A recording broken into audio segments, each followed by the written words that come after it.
मेरे अजीज हमवतनों, अस्सलाम वालेकुम। 10 करोड़ पाकिस्तानियों के इम्तिहान का वक्त आ पहुंचा है। आज सुबह सवेरे हिंदुस्तानी फौज ने पाकिस्तान के इलाके पर लाहौर की जानिब से हमला किया और भारतीय हवाई बेड़े ने वजीराबाद स्टेशन पर ठहरी हुई एक मुसाफिर गाड़ी को अपनी बुज़दिलाना हमले का निशाना बनाया। भारतीय हुक्मरान शुरू से पाकिस्तान की वजूद से नफरत करते रहे हैं और मुसलमानों की इलाका आजाद मुमलिकत को उन्होंने कभी दिल से तस्लीम ही नहीं किया। पाकिस्तान के 10 करोड़ अवाम जिनके दिल की धड़कन में ला इलाहा इल्लल्लाह मुहम्मद रसूलुल्लाह की सदा गूंज रही है, उस वक्त तक चैन से नहीं बैठेंगे जब तक दुश्मन की तोपें हमेशा के लिए खामोश न हो जाएं। हिंदुस्तानी हुक्मरान शायद अभी नहीं जानते कि उन्होंने किस कौम को ललकारा है। हमारे दिलों में ईमान और यकीन मौकम है और हमें ये मालूम है कि हम सच्चाई की जंग लड़ रहे हैं। जंग शुरू हो चुकी है। दुश्मन को फना करने के लिए हमारे बहादुर फौजियों की पेशकदमी जारी है। अल्लाह ताला ने पाकिस्तान की मुसल्लह फौजों को अपने जौहर दिखाने का मौका अता किया है।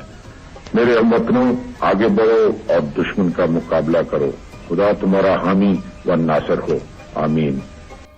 6 सितंबर सन 1965 हमारी अस्करी तारीख का इंतहाई अहम तरीन दिन। ये दिन हमें जंग सितंबर के उन दिनों की याद दिलाता है जब पाकिस्तान की मुसल्लह अफवाज और पूरी कौम ने भारतीय जारहियत के ख़िलाफ़ अपनी आज़ादी और कौमी वक़ार का दिफा किया था। उस दिन बहादुर पाकिस्तानी शहरियों ने अपनी मुसल्लह अफवाज के साथ यकजहती का बेमिसाल मुज़ाहरा किया और ये जंग पाकिस्तानी मुसल्लह अफवाज की वो मुश्तरका जद्दोजहद थी जो आने वाली नस्लों के लिए मशअल राह का काम करती रहेगी। 6 सितंबर सन 1965 की सुबह भारत अचानक पाकिस्तान पर हमला आवर हुआ। उसका इरादा था कि वो सुबह का नाश्ता लाहौर के जिमखाना में करेगा। दर हकीकत 6 सितंबर हमारी कौमी तारीख़ में एक संग-ए-बील की हैसियत रखता है। 6 सितंबर की याद मनाते हुए जब हमारा जहन उस तारीख़ी मौक़े की वर्कगर्दानी करने लगता है तो हम देखते हैं कि किस तरह हमारे बुज़दिल, मक्कार और अय्यार दुश्मन ने अपनी रवायती बुज़दिली का मुज़ाहरा करते हुए रात की तारीकी में हमारे वतन अज़ीज़ पर हमला कर दिया था। हमारी बेदार और ज़िंदा कौम ने इस मौके पर कौमी यकजहती का बेमिसाल मुज़ाहरा करके दुश्मन के नापाक अज़ाइम को खाक में मिला दिया। दुश्मन की सियासी क़यादत ने कश्मीर हाथ से जाता देखा तो अपनी फ़ौज पर से दबाव ख़त्म करने के लिए बग़ैर ऐलान जंग के कश्मीर के जनूबी महाज पर पाकिस्तानी बैनुल-अक़वामी सरहद को अबूर करते हुए लाहौर पर पूरी क़ुव्वत से हमला कर दिया। भारतीय मंसूबे में सुबह का नाश्ता लाहौर में आकर करना और जिमखाना के क्लब में शराब पीना शामिल था। वो अपने इन अज़ाइम में कामयाब तो हुए, लेकिन उन अज़ाइम को पूरा करने के लिए उनको 54 साल का इंतज़ार करना पड़ा और वो इंतज़ार तब ख़त्म हुआ जब उनका विंग कमांडर अभिनंदन 27 फरवरी 2019 को पाकिस्तान में एक चाय का कप पीने के लिए आया। उनको नाश्ता तो मिला, लेकिन उस नाश्ते की बहुत ही भारी कीमत भी अदा करनी पड़ी।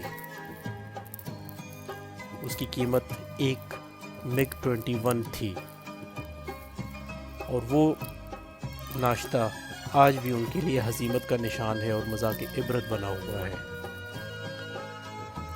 जब हमला हुआ था तो पाकिस्तानी फ़ौज और रेंजर्स ने पूरी हिम्मत और जवां-मर्दी के साथ दुश्मन का मुकाबला शुरू कर दिया। फ़ौजी जवानों और अफसरों ने अपनी जानें कुर्बान करके दुश्मन के कदम वहीं रोक दिए थे। जो हाल GT रोड लाहौर की तरफ मार्च करते हुए बाटापुर के सामने हिंदुस्तानी 15 डिवीज़न का हुआ, वो तारीख़ का हिस्सा है। पाकिस्तान एयरफोर्स ने फौरी एक्शन करते हुए दुश्मन की गाड़ियों और सिपाह पर हमला किया तो वो GT रोड पर अपनी लाशें और स्टार्ट गाड़ियां छोड़कर भाग गए। पाक फ़िज़ाइये ने इतना शदीद हमला किया था कि उनको सड़क छोड़कर किसी पनाह तक पहुंचने का रास्ता नहीं मिल रहा था। इसी दौरान पाकिस्तानी फ़ौज ने ख़ुद को संभालकर इतनी बर्क रफ्तारी से जवाबी हमला किया कि भारतीय फ़ौज के औसान ख़ता हो गए।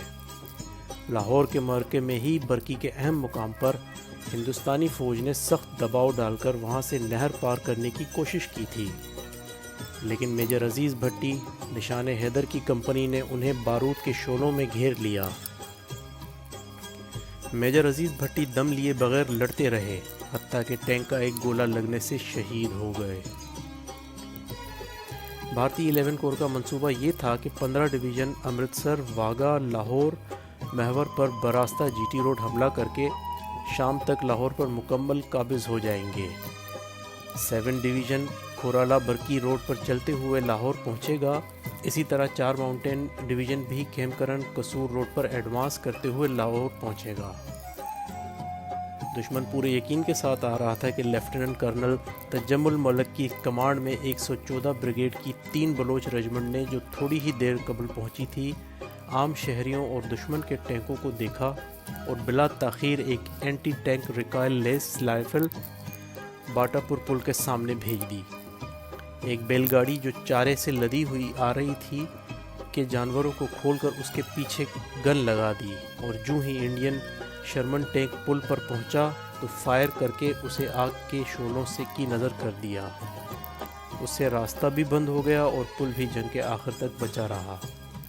اسی طرح بھارتی فوج نے قصور پر حملہ کیا تو پاک فوج کے جوانوں نے جواں مردی سے لڑتے ہوئے دشمن کی کمر توڑ دی۔ اسی دوران پاکستانی فضائیہ نے تاریخی کردار ادا کرتے ہوئے لاہور کی فضاؤں میں دو بدو جنگ میں ایک نئی تاریخ رقم کی۔ پاکستانی جہاز 6 ستمبر کی صبح معمول کی دیکھ بھال کے لیے قصور لاہور کی فضاؤں میں محور تھے کہ صبح 4:05 پر ان کی نظر بھارتی فوج کے ایڈوانس پر پڑی، جو ایک سمندر کی طرح بڑھتا ہوا نظر آ رہا تھا۔ انہوں نے لاہور اور سرگودا کو بھی آگاہ کیا اور دشمن کے ٹینکوں اور فوج پر اللہ کا عذاب بن کر ٹوٹ پڑے۔ اسی دوران پاک فضائیہ کے MM عالم نے حملہ کر کے 1 منٹ میں دشمن کے 5 جنگی جہاز تباہ کر دیے۔ چند منٹ کے اندر دشمن کا قافلہ خاک کا ڈھیر بن چکا تھا۔ 15 ڈویژن کا بھارتی میجر جنرل اپنی جیپ چھوڑ کر گنے کے کھیتوں میں چھپ گیا تھا۔ اسی دوران سیالکوٹ سیکٹر میں بھارت نے دوسری عالمگیر جنگ کے بعد ٹینکوں کا حملہ کیا۔ اس نے وزیر آباد اور گجرانوالہ پر قبضہ کرنے کا خواب دیکھا تھا، لیکن چونڈا میں پاکستانی جوانوں نے ایک آرمڈ بریگیڈ کے ساتھ سینکڑوں ٹینکوں کے حملے کو ناکام بنا دیا۔ درجنوں ٹینک لڑائی کے پہلے ہی دن بہترین حالت میں پاکستان کے ہاتھ لگے۔ جہاں تک پاکستان نیوی کا تعلق ہے تو اس نے پہلے ہی اپنی جنگ جیت لی تھی۔ پاکستانی اکلوتی آبدوز غازی نے بمبئی کی بندرگاہ کے پانی میں ایسا خوف پیدا کر دیا تھا کہ بھارتی بحریہ آبدوز کے خوف سے پورے جنگی عرصے میں اپنی پناہگاہ سے باہر نہ نکلی، کیونکہ پہلے حملے نے ہی اس کی مواصلاتی آپریشنل صلاحیت ختم کر دی تھی۔ تو یہ تھی وہ کہانی پاکستانی فوج، رینجرز، پاک فضائیہ، بحریہ اور پاکستانی قوم کی، جنہوں نے اپنی جانوں کے نذرانے پیش کر کے اپنے ملک پاکستان کا دفاع کیا۔ پاکستانی قوم ان شہداء کی ہمت، جرت، بہادری اور دلیری کو ہمیشہ یاد رکھے گی۔ دشمن جس سرزمین کو اپنی توسیع پسندانہ عزائم کی تکمیل میں راہ کی رکاوٹ سمجھتا ہے، وہ اسے ختم کرنے میں ہرگز کامیاب نہیں ہوگا۔ قوموں اور ملکوں کی تاریخ میں کچھ دن ایسے ہوتے ہیں جو عام ایام کے برعکس بڑی قربانی مانگتے ہیں۔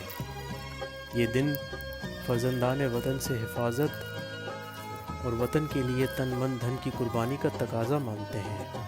ماؤں سے ان کے جگر کے گوشے اور بوڑھے باپوں سے ان کی زندگی کا آخری سہارا قربان کرنے کا مطالبہ کرتے ہیں۔ قربانی کی لازوال داستانیں رقم ہوتی ہیں۔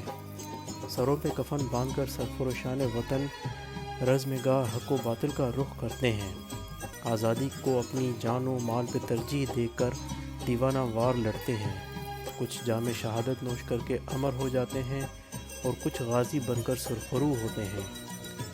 تب جا کر کہیں وطن اپنی آزادی، وقار اور علیحدہ تشخص برقرار رکھنے میں کامیاب ہوتے ہیں۔